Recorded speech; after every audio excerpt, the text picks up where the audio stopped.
Les gars, bienvenue à tous sur ma chaîne YouTube. Aujourd'hui, vidéo exceptionnelle. Exceptionnelle parce qu'il y a une faute professionnelle de la part du Sénégal. Une faute professionnelle. Tu mets 2-0 face à la Belgique dans un match que tu maîtrises. Tu finis par perdre 3-2. Donc on est obligé d'en discuter. On va aborder plusieurs points. Le match en lui-même, quelques joueurs sénégalais, le coach, Pape Thiaw, l'équipe de la Belgique. On va aborder tous ces sujets parce que ce qui s'est passé, c'est pas normal en fait. Ce qui s'est passé, ce n'est pas normal. Donc avant de commencer cette vidéo, les gars, n'oubliez pas de vous abonner pour ceux qui ne sont pas abonnés, de mettre un pouce bleu s'il vous plaît, c'est comme ça que ça va donner la force. On va commencer à faire de plus en plus de vidéos débriefs comme celle d'aujourd'hui, des vidéos de 10, 15, 20 minutes. Et donc, on a besoin de votre force. Tout simplement, j'ai besoin de votre force. Et le petit pouce bleu, il donne de la force. Les commentaires aussi. N'hésitez pas à commenter, à dire ce que vous avez pensé de cette vidéo. Et si vous en voulez plus souvent des vidéos comme ça. Donc, comme vous avez pu voir, les gars, défaite 3-2 du Sénégal face à la Belgique. Une Belgique très faible, mais une Belgique qui est qualifiée. Donc, à partir du moment où tu es qualifié alors que tu es très faible, c'est qu'il y a un problème. Il y a un problème. Premier problème, le Sénégal menait 2-0. Le Sénégal menait 2-0 jusqu'à la 85e minute. Le Sénégal qui était archi bien rentré dans ce match-là, une première mi-temps dominée avec un but d'Habib Diarra à la 24e minute, à la suite d'un centre de Mané et d'une magnifique tête d'Ismaïla Assar qui rebondit sur le poteau et qui revient sur Habib Diarra. Donc ouverture du score du Sénégal, méritée de Habib Diarra. Une première mi-temps où c'est le Sénégal qui a eu les plus grosses occasions, donc il méritait d'ouvrir le score, même si dans la possession, c'était pas fou encore, c'était assez équilibré. Il y avait pas tant de folie que ça dans le début du match. Mais quand même, tu sens que c'est un Sénégal qui, à chaque accélération, fait mal à la Belgique. La Belgique qui n'avait aucun répondant en fait. En première mi-temps, ils sont pas dangereux, ils sont pas méchants. Tu sens que le Sénégal est au-dessus, sans forcer. Donc, ouverture du score méritée pour le Sénégal. Et là, on se dit, bon, c'est bon, ils ont fait le plus dur, ils vont dérouler. C'est ce qui se passe. Mi-temps, 1-0. Retour des vestiaires, 51e minute. Ismail Assar qui met un magnifique but. Un magnifique but. Et d'ailleurs, Ismail Assar, il va falloir qu'on en parle. Parce que oui, c'est un joueur qui a été beaucoup critiqué. Tout le monde l'a critiqué par rapport à sa finition. Mais la Coupe du Monde qu'il a fait, les gars, en tant que numéro 9, franchement, moi j'applaudis. Parce qu'en fait, il nous a tous surpris. En fait, il était tellement efficace on dirait que c'était plus le même joueur. C'est plus les Ismaïla Assar qu'on connaît. Donc le but qu'il met pour le 2-0, il est incroyable. Tu as une superbe transversale de Niakate, qui était en position limite d'arrière gauche à ce moment-là. Dans la course d'Ismaïla Assar, Ismaïla Assar qui te fait un contrôle de la poitrine dans la course. Franchement, son contrôle, il est parfait, 10 sur 10. Il s'emmène archi bien le ballon. Parce qu'à partir du moment où tu réussis ton contrôle, tu gagnes du temps. Et là, il était en position de force. Il fait un magnifique contrôle. Le défenseur, il se retrouve dans son dos, il peut rien faire. S'il le touche, c'est carton rouge. Du coup, il contrôle, il met sa frappe. Thibaut Courtois, il peut rien faire du tout. Franchement, le but, il est magnifique, tout simplement. Et Ismail Assar, sur cette Coupe du Monde, c'est 4 buts, une passe décisive. Il a fait le boulot. On s'attendait à tout de sa part, sauf ça. Et il l'a fait. Donc franchement, s'il y a bien un joueur déjà sur cette Coupe du Monde côté sénégalais à qui on peut rien reprocher, c'est Ismail Assar. Le Sénégal mène donc 2-0, tout se passe bien, un jeu maîtrisé, une Belgique fantomatique qui ne trouve pas de solution, tu sens que eux-mêmes ont abandonné en fait. Ils voient que le Sénégal, c'est trop fort. Ils voient que eux, malheureusement, n'ont pas les qualités et tout se passe bien. Jusqu'à ce moment. Jusqu'à la 66e minute. 66e minute, t'as Pape Thiaw, ici, qui se dit: «Bon attends, je vais sortir Pape Gueye», comme ça, sans raison. Pape Gueye qui est très bien dans son match, Pape Gueye qui est très bien dans sa coupe du monde tout simplement. On doit le dire quand même, contre l'Irak, c'est lui qui rentre, c'est lui qui fait la diff. Il montre que sur le terrain, c'est un des joueurs qui est le mieux physiquement, que ce soit contre l'Irak ou contre la Belgique. Il est très, très bien. Le Sénégal maîtrise son match, le Sénégal maîtrise son jeu, le Sénégal n'a même pas besoin de faire de changements à ce moment-là. Et s'il y a des changements à faire, c'est pas Pape Gueye qu'il faut sortir. Pourquoi Pape Gueye en premier? J'aimerais bien que Pape Thiaw nous donne la réponse. Parce qu'en fait, les choix de Pape Thiaw, à ce moment-là, bah, ils sont décisifs. Ils sont décisifs. Parce qu'en fait, c'est à cause de ces choix que le Sénégal va perdre pied. C'est réel, c'est pas de la haine, c'est juste une réalité. Tu sors Pape Gueye à la 66e minute, le match change. On voit, hein, au moment de sa sortie, Pape Gueye, il comprend même pas. Il comprend même pas pourquoi il sort. Et on voit qu'il sort énervé. Il a même pas envie de serrer la main à tous ceux qui sont sur le banc. Bah, il est déçu en fait, parce qu'il se sentait bien. Pourquoi tu le sors? Lui-même ne comprend pas. Il n'a pas eu de consigne. Il l'a dit après match que personne ne lui a demandé s'il était fatigué ou pas. Donc ils l'ont sorti comme ça, je sais pas. Si c'était pour le préserver pour le prochain match, si Pape Thiaw il s'est projeté pour les huitièmes de finale, je sais pas. Et j'aimerais que Pape Thiaw réponde. J'aimerais que Pape Thiaw réponde. Parce qu'en fait, ça a été le tournant du match. Pape Gueye sort donc à la 66e minute à la place de Lamine Camara. Lamine Camara, malheureusement, qui n'a pas réussi à rentrer correctement dans son match. Et on l'a vu. Ça s'est vu direct la différence en fait. Au bout d'une minute, tu as Lamine Camara déjà qui prend un carton jaune. Au bout d'une minute. Donc autant vous dire que mentalement, tu viens à peine de rentrer, tu te manges un jaune. Ah, là, tu commences déjà à douter. Parce que déjà, tu peux plus mettre le pied.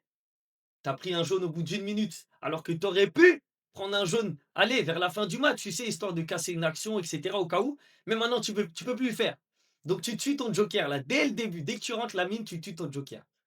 À la suite du changement de Pape Gueye, il y a monsieur Pape Thiaw encore une fois, qui décide de sortir Iliman Ndiaye. Iliman Ndiaye, qui était très bien dans son match. Tu vois, techniquement, on sait qu'il est à l'aise. Il faisait du bien. Il faisait du bien dans ce milieu de terrain. D'ailleurs, les matchs précédents, il n'avait pas trop joué. Et c'est quelque chose qu'on a reproché à Pape Thiaw. Sur ce match-là, il a écouté. Il a mis Iliman Ndiaye. Mais il le sort à un moment donné où lui aussi n'a pas besoin de sortir. Pour moi, au moment où tu sors Iliman Ndiaye, c'est la 73e minute. À ce moment-là, c'est plus intelligent de sortir un Sadio Mané, par exemple. Sadio Mané, qui est plus âgé, tu vois sur le terrain qu'il n'arrive plus à faire de différence sur son côté. Donc, soit tu replaces Mané dans l'axe, mais si tu le laisses sur le côté, ça ne sert à rien. Autant le sortir. Mais bon, il sort Iliman Ndiaye. À la place d'Iliman Ndiaye, il met Mbaye. Et au même moment, il sort Habib Diarra. En même temps qu'Iliman Ndiaye, tu as Habib Diarra qui sort. Habib Diarra, qui a fait aussi un super match, qui a été archi dangereux parce qu'il se projetait beaucoup. Du coup, l'équipe belge n'arrivait pas à contenir Habib Diarra. Parce qu'à la base, il joue au milieu, mais il se projette énormément. Et du coup, il causait du tort à cette défense belge. Ils n'arrivaient pas, tu vois. Il était dangereux. Il faisait un dépassement de fonction qui fait qu'il était super dangereux pour l'équipe belge. Du coup, tu sors Pape Gueye à la 66e, Iliman Ndiaye à la 73e et Habib Diarra à la 73e. Tu fais rentrer Pape Matar Sarr à la place de Habib Diarra. Un Pape Matar Sarr qui n'est pas en confiance. Un Pape Matar Sarr qui a très peu joué depuis le début de cette Coupe du Monde. Il me semble il a joué à peu près 20 minutes sur les 3 premiers matchs. Et quand tu vois ces changements, tu te dis, mais attends, qu'est-ce qu'il est en train de faire, Pape Thiaw? Il est en train d'enlever ses meilleurs joueurs et il rentre des joueurs sur lesquels il n'a pas compté depuis le début de la Coupe du Monde. Pourquoi faire? C'est quoi? Il est dans un esprit où il veut faire croquer tout le monde parce qu'il se pense déjà qualifié. Je pense que c'est ça, hein. En vrai de vrai, j'ai cherché, j'ai réfléchi toute la nuit. Je me suis dit, lui, ça se trouve, il voyait qu'il y avait 2-0, que le match était maîtrisé. Il s'est dit, je vais faire des changements, je vais faire croquer tout le monde, tout mon groupe. Je vais régaler tout le monde. Sauf que là, c'est pas un match amical. On parle d'une Coupe du Monde. On parle d'un match à élimination directe. Là, tu dois maîtriser ton match de A à Z. C'est pas le moment de faire des tests, c'est pas le moment de faire des cadeaux, c'est pas le moment d'être gentil. Enlève pas les meilleurs joueurs du terrain en fait, enlève les pires, enlève ceux qui sont vraiment fatigués. Lui, il a enlevé les meilleurs joueurs. Et il est là le problème, c'est qu'en fait, tous les choix de Pape Thiaw sur cette rencontre ont été mauvais. Parce qu'à partir de ces choix-là, hein, à partir de ces moments-là, c'est là que la Belgique a commencé à prendre confiance. Ils ont pris confiance, pourquoi? Pas parce qu'ils sont forts, pas parce ils étaient sûrs de leur qualité, non. Ils ont pris confiance parce qu'à partir de ce moment-là, et je pense que c'est ce que le coach a fait ressentir aussi sur le banc, les joueurs sénégalais ont arrêté de jouer. Les joueurs sénégalais ont reculé. Chaque 6 mètres, ça fait une passe au goal, ça dégage, tu perds la balle. Chaque duel aérien, tu perds la balle, tu n'as plus faim, il n'y a plus rien. À chaque perte de balle, la Belgique récupère la balle assez facilement en fait. Tu sens que les joueurs sénégalais ont levé le pied et ils ont tous lâché l'affaire comme si le match était terminé, comme si c'était bouclé. Et c'est vrai qu'en apparence, on avait l'impression que la Belgique ne pouvait pas revenir. Même les joueurs s'embrouillaient entre eux. Il y a eu un moment à la pause fraîcheur de la deuxième mi-temps, tu as Trossard et Tielemans, ils sont en train de s'embrouiller, ils se crient dessus, tout ça. Eux-mêmes, ils sentent que, vas-y, c'est la fin en fait, ils sont éliminés. Sauf qu'en face, tu as un coach qui a fait des changements et qui n'a pas hésité à sortir Doku et Kevin De Bruyne, les meilleurs joueurs belges sur le papier. Et il a fait rentrer Luke Bacchio, il a fait rentrer Lukaku, il a fait rentrer Moreira. Et tu vois, c'est là que tout s'est joué. Les choix de Pape Thiaw ont été très mauvais et les choix de Rudy Garcia ont été très bons. Parce que Lukaku, quand il rentre en jeu, ah, il pèse sur la défense. Tu te dis, oh là là, il est chiant, il est chiant. Tu as du mal à lui récupérer le ballon. Quand il est dos au but, vous connaissez, hein, impossible de lui prendre la balle, il décale bien. Luke Bacchio, qui est dangereux sur son aile, qui a failli mettre un super but. Moreira, dans le jeu, très fluide. Il récupère la balle, il a la dalle, il se projette vite. Et tu te dis, oh, oh, oh, le Sénégal recule. Et là, la Belgique, qui commence à prendre confiance. Parce que le Sénégal recule trop. Le Sénégal ne joue plus son jeu. Le Sénégal est une équipe qui joue bien au football de base. Mais là, il joue plus. Ça dégage devant. Ça dégage seulement. Ça envoie des longs ballons.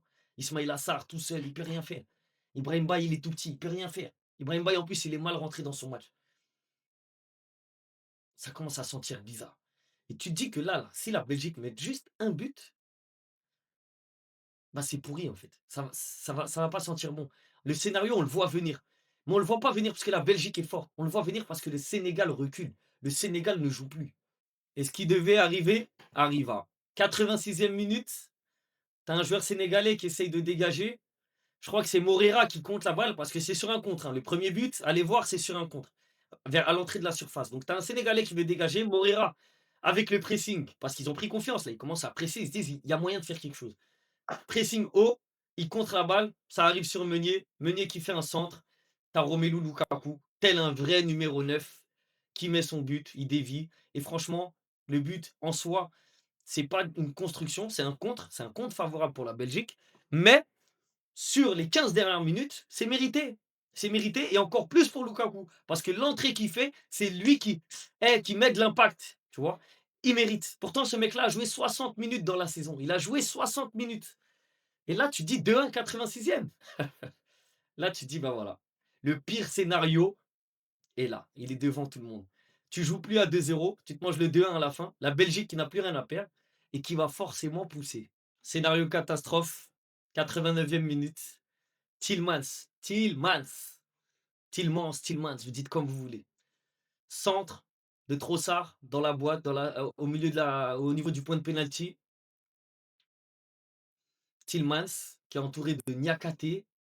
T'as le gardien Maurizio qui sort. Et c'est qui la prend de la tête? C'est Tillmans. Le gars, il est tout petit. Et c'est lui qui met la tête. En fait, c'est là que ça montre en fait la détermination. Et j'en veux à Niakate, parce que c'est Niakate qui est sur lui. Niakate qui est sur lui, il sent les mains de Tillmans et il fait quoi? Au lieu de jouer, en fait, de rester concentré, de jouer, d'aller au combat, il décide de se jeter, de tomber dans la surface pour essayer de gratter une faute. Tout ça parce qu'il a senti une mini poussette de Tillmans. Sauf que l'arbitre, il siffle pas. Il siffle le but, il y a but. Tête de Tillmans, but. Niakate, tu tombes pourquoi? Pourquoi tu tombes? Tu fais 1,90 m, t'es costaud. Quelqu'un te touche, tu tombes. C'est la Coupe du Monde, il y a 2-1. Mais mets ta tête, mets une tête rageuse. Fais ce que tu as à faire en fait. Et s'il y a une faute, on verra après. Mais ne te jette pas comme. Il s'est jeté, les gars. Hey, il s'est jeté. Il a voulu simuler pour une petite poussette. Au final, Tillman s'y met sa tête. Et même Moridio, la sortie qu'il fait, elle est nulle. Elle est moche. Il rate totalement sa sortie. Donc en fait, sur le deuxième but, sur l'égalisation à la 89e minute de la Belgique, tu as une erreur de Niakate qui joue pas le jeu, qui va pas mettre sa tête alors qu'il est beaucoup plus grand que Tillmans. Et tu as Moridio qui fait une sortie éclatée. Et là, ben, ça y est, ça va plus. C'est la faute professionnelle. 2-2, 89e minute, alors que 3 minutes auparavant, tu menais 2-0. Prolongation, 120e minute, penalty pour la Belgique. Et là, scénario catastrophe. Scénario catastrophe, parce que là, tu te manges un penalty sur une faute de Lamine Camara, comme je vous ai dit tout à l'heure, qui était mal rentré dans son match, qui a pris un carton jaune dès le début. Et là, malheureusement pour lui, et Tillman joue bien le jeu, mais il y a penalty. 120e minute, tu fais une faute dans la surface. Et penalty, quoi. Penalty. Penalty transformé, encore une fois, par Tillmans. Et à la fin du match, il reste qu'une chose, c'est des larmes. C'est des larmes. C'est des larmes de regret. Des larmes de regret. Là, on voit, c'est les larmes de Lamine Camara parce qu'il s'en veut. Il a provoqué le penalty à la dernière minute. Il se dit, merde, j'ai tué mon pays. Là, j'ai tué le Sénégal. J'ai tué mes coéquipiers. J'ai tué le peuple avec mon penalty. Mais en vrai de vrai, bon, certes, c'est lui qui fait la faute. Mais cette défaite, elle n'est pas due à lui. C'est pas de sa faute à lui en réalité. Le principal fautif, c'est Pape Thiaw. C'est Pape Thiaw. Alors certes, t'as des erreurs individuelles de la part de Lamine Camara, qui rentre mal dans son match, qui provoque le penalty. Tu as des erreurs individuelles de la part de Niakate aussi, qui joue pas le jeu sur le deuxième but, sur l'égalisation. Mais en fait, tout ça, c'est dû à un problème mental. Tout ça, c'est dû à un problème mental.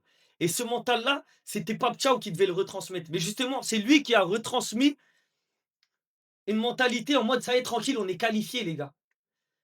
Et ça s'est ressenti sur les joueurs, ça s'est ressenti sur le terrain. Déjà dans ses choix, Pape Thiaw, parce qu'il fait que des mauvais choix, encore une fois, je le répète, parce que pour moi, c'est vraiment lui le principal fautif. Et aussi dans. En fait, quand tu es sur le banc, là, c'est toi qui retransmets les émotions, c'est toi qui donnes des directives à ton équipe. Montez, descendez, allez-y, encore, on appuie, on va mettre le troisième, il n'y a rien, il y a 0-0. Tout ça, Pape Thiaw, il ne l'a pas fait en fait. Lui, il était là, il regardait son match, il fait ses choix, il veut faire des cadeaux à tout le monde. Tactiquement, il n'a rien fait et il a été mauvais. Et c'est une faute, la première faute professionnelle, c'est Pape Thiaw. Il faut que Pape Thiaw tombe. Pape Thiaw doit quitter la sélection. Et en parlant de Pape Thiaw, cette nuit, il s'est passé quelque chose. Il s'est passé quelque chose. T'as Pape Gay qui a mis ça en story, les gars. Je reviendrai pour vous dire quelques mots par rapport à l'élimination. Mais j'annonce aujourd'hui tant que ce staff technique sera en place, je ferai une pause sur la sélection. Les gars, si Pape Gueye dit ça, à votre avis, c'est pourquoi? De un, il y a de la déception, il y a de la frustration par rapport à sa sortie, mais c'est surtout qu'il n'a pas compris et qu'il se dit qu'en fait, le staff technique n'est pas compétent. Ce staff technique n'est pas compétent. Et ils le savent plus que nous. Ils sont au quotidien avec eux. Il est au quotidien avec l'entraîneur et avec ses adjoints. Ils le savent. Peut-être qu'eux, ils voient des choses que nous, on ne sait pas. Mais je pense qu'il y a un problème de compétence de Pape Thiaw que nous, on n'a pas forcément vu parce qu'on n'a pas tous les tenants et les aboutissants. Mais si Pape Gueye il fait une sortie comme ça, c'est qu'il y a quelque chose derrière. Nous, on a vu qu'il y a un problème de compétence sur le match. Mais ça se trouve, ça va au-delà de ça. Parce que pour qu'un joueur prenne la parole comme ça, là, après une élimination, et qui dit moi j'arrête la sélection, alors qu'on connaît l'amour que Pape Gueye a pour la sélection et le Sénégal. Mais s'il fait ça, les gars, c'est que le problème, il est bien plus profond. Il a dit qu'il reviendra pour nous dire quelques mots. J'espère qu'il va parler. Après, bon, peut-être que là, il était sous l'effet de la colère, etc. Mais j'espère qu'il va parler. Et j'espère que les cadres de l'équipe vont le suivre. Parce qu'en vrai, Pape Thiaw a été très mauvais. Pape Thiaw a coûté l'élimination du Sénégal. Si le Sénégal est éliminé à l'heure actuelle, c'est de la faute de Pape Thiaw et rien d'autre. C'est lui qui a fait les mauvais choix. C'est lui qui a sorti les mauvais joueurs. Et du coup, le résultat, c'est que tous ces choix ont été mauvais. Et là, c'est factuel. On ne peut rien dire d'autre.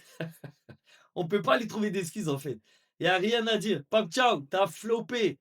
Pape Thiaw, tu as flopé.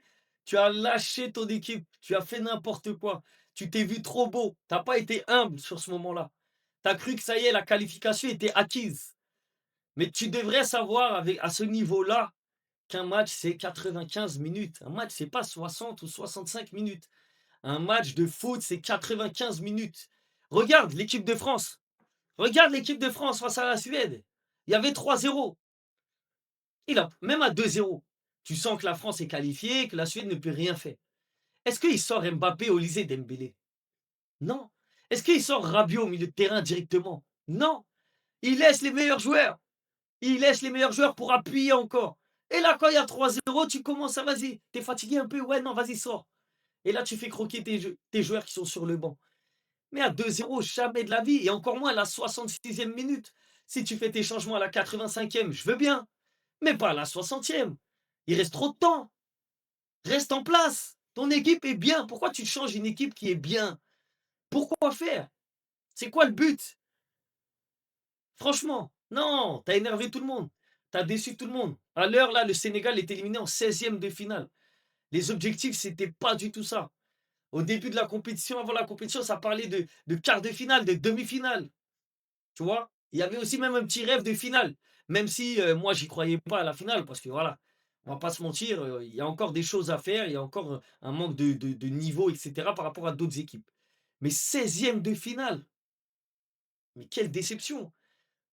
Tous les pays, tous les clubs, quand il y a des déceptions comme ça et des désillusions comme ça et des fautes professionnelles comme ça, le coach est viré. Donc Pape Thiaw doit être viré. C'est plus Pape Thiaw, c'est Pape Thiaw. Ciao. Pape Thiaw. C'est là la fédération doit prendre la décision de le virer tout simplement. Même s'il vient de signer son contrat, hein, de toute façon, ça a mis du temps. Ils ont mis du temps à signer son contrat, je ne sais pas pour quelle raison. Ils l'ont signé là, limite aux États-Unis. Et ben ils doivent le couper aussi aux États-Unis. Voilà. Aussitôt signé, aussitôt rompu. Voilà, il faut le signer, il faut le licencier. Tout simplement, il faut aller chercher un coach qui est meilleur tactiquement, qui a des meilleures ambitions, qui voit mieux le foot, qui sent mieux le foot. Parce que, encore une fois, quand tu sors pas gay à ce moment-là du match, c'est que tu connais rien au foot, c'est que tu vois rien. C'est que tu vois pas en fait, c'est vraiment, c'est que tu es mauvais. Parce que, c'était pas lui qu'il fallait sortir en premier, encore moins à ce moment-là. Et tout le monde l'a vu. Dès qu'il y a eu le changement, moi j'étais dans une fan zone, c'était une incompréhension de la part de tous les supporters. Comment nous, les supporters, on arrive à voir le mauvais choix directement? C'est pas après coup, hein. À 2-0, déjà, on dit: «Mais pourquoi il le sort?» C'est pas au bout du 2-2 qu'on dit: «Pourquoi il le sort?» C'est à 2-0 déjà. Donc si nous, on arrive à voir ça, comment Pape Thiaw et ses adjoints, ils n'arrivent pas à le voir? C'est qu'il y a un manque de compétences, c'est qu'il y a une vision du foot qui n'est pas bonne et tout simplement, il faut changer. Il faut aller chercher quelqu'un d'autre. Donc Pape Thiaw, merci pour les travaux, merci pour, ce qui s'est passé à la CAN et cetera. Mais tu as montré tes limites. Tu as montré tes limites et il faut assumer ses responsabilités. À partir du moment où tu fais les mauvais choix, tu dois partir. Parce que cette défaite t'appartient. Cette défaite t'appartient. Alors certes, il y a des joueurs qui sont mal rentrés dans leur match, mais c'est toi qui as rentré ces joueurs-là. C'est toi qui as fait ces changements alors qu'il y avait des joueurs qui étaient bien dans leur match. Donc, les joueurs que tu as rentrés, ils n'étaient pas prêts à rentrer, ils n'avaient pas besoin de rentrer et ils sont mal rentrés dans le match. Donc tous tes choix ont été mauvais. C'est ça la vérité. Finalité, le Sénégal est éliminé. Le peuple est triste. Les joueurs sont tristes. Et c'est dommage parce que le Sénégal avait la qualité pour passer. Je le répète, ce n'est pas la Belgique qui a gagné, c'est le Sénégal qui a perdu. Ce n'est pas la Belgique qui a poussé, c'est le Sénégal qui a reculé tout seul. Et c'est ça qui fait le plus mal. Quand on voit par exemple le Congo qui a perdu face à l'Angleterre, le Congo qui menait 1-0 aussi jusqu'à la fin, jusqu'à la 75e minute, et qui perd 2-1 à la 86e minute. Mais le Congo a tout donné. Tu sens que le Congo, c'était pas un manque d'ambition. Ils étaient fatigués. Naturellement, les Anglais ont une meilleure équipe, ont des meilleurs joueurs, ont un meilleur banc. Donc les remplaçants ont été importants. Et physiquement, ils étaient bien meilleurs, les Anglais. Mais hier, c'est pas le cas. Le Sénégal, ce n'est pas le cas. Le Sénégal, c'était pas un problème physique. C'était pas un problème de football, c'était pas un problème de niveau. Ça a été un problème de coaching. Ça a été un problème tactique. C'est le coach qui a pris des mauvaises décisions, qui a fait rentrer les mauvais joueurs et surtout qui n'a pas motivé ses troupes pour continuer à jouer, pour aller chercher le 3-0, qui a laissé faire la Belgique. Et la Belgique qui a pris confiance tout cadeau. En fait, c'était un cadeau. La Belgique, les joueurs belges pensaient être éliminés, les gars. C'était visible. Ils avaient déjà l'élimination dans leur tête. Malheureusement, cadeau, voilà. Sénégal, trop gentil, trop gentil, trop gentil, qui n'a pas joué le match 95 minutes et qui est donc éliminé. Déception, déception, désillusion, remontada, tout ce que vous voulez. Maintenant, ça va faire partie, c'est une leçon, hein. Ça va, au final, de toute façon, on aura beau se plaindre pendant 2 ans, 3 ans, ça va rien changer. Il faut prendre cette défaite comme une leçon. Il faut en tirer des conséquences, à commencer par Pape Thiaw, pardon. Et c'est l'expérience qui rentre. Malheureusement, les pays africains ont le talent. Les pays africains travaillent bien, comme le Maroc, le Sénégal, la Côte d'Ivoire. l'Algérie aussi, l'Égypte. Mais dans ces moments-là, tu vois qu'ils ne sont pas prêts. Ils ne sont pas encore prêts. Le Sénégal n'était pas prêt à aller plus loin parce que là, ce qu'ils font, c'est une faute professionnelle. C'est un manque d'expérience. Et cette expérience, elle vient avec le temps, tout simplement, avec le travail. Ils recommenceront plus cette erreur. Comme on dit, une fois, pas deux. Une fois, pas deux. L'erreur qu'ils ont fait hier, je pense qu'ils la referont plus. La prochaine fois, ils joueront 95 minutes. Donc voilà, c'est dommage pour le Sénégal. On aurait aimé qu'il y ait beaucoup plus de pays africains qui aillent le plus loin possible. À l'heure où je vous parle, il n'y a que le Maroc qui est qualifié en huitième de finale, qui a éliminé les Pays-Bas, et d'une belle manière, pour le coup. Ils ont joué jusqu'au bout. Et bah, tu as la Côte d'Ivoire éliminée, la RDC éliminée, le Sénégal éliminé. Donc c'est dommage, mais voilà, hein, ça fait partie de l'apprentissage. Donc voilà, les gars, c'est tout pour moi aujourd'hui. N'hésitez pas à vous abonner, n'hésitez pas à partager, à commenter, le pouce bleu s'il vous plaît, le pouce bleu c'est important. Il y aura des débriefs comme ça beaucoup plus souvent dorénavant. Ça y est, je vais me lancer, je vais me mettre à 100% dedans. Donc je compte sur vous, je compte sur votre force. Force au peuple sénégalais dans cette désillusion. On est ensemble, vous savez déjà mon amour pour le Sénégal. Moi-même, je suis triste. J'aurais aimé que ça aille plus loin. Les joueurs sénégalais, bah, malheureusement, il va falloir aussi tourner une page pour quelques anciens, même si on les aime, même s'ils ont apporté énormément pour le Sénégal. Il va falloir tourner une page, je pense, pour quelques joueurs. Et ce qui est bien, c'est que le Sénégal, ça travaille bien, donc vous inquiétez pas, même si là, c'est une désillusion, c'est une défaite, c'est une élimination précoce. Le Sénégal travaille bien. Il y a des très bons jeunes. En U17, ça travaille. En U20, ça travaille. La relève est là. La relève est là. Il va falloir juste tirer les conséquences. Il va falloir que les anciens donnent le témoin et les bonnes consignes aux petits jeunes. Et ça va aller petit à petit, hein. C'est le boulot, les gars. C'est le boulot. On ne peut pas tout avoir d'un coup. C'est comme ça la vie. Il y a des étapes. Tu tombes, tu te relèves, tu tombes, tu te relèves.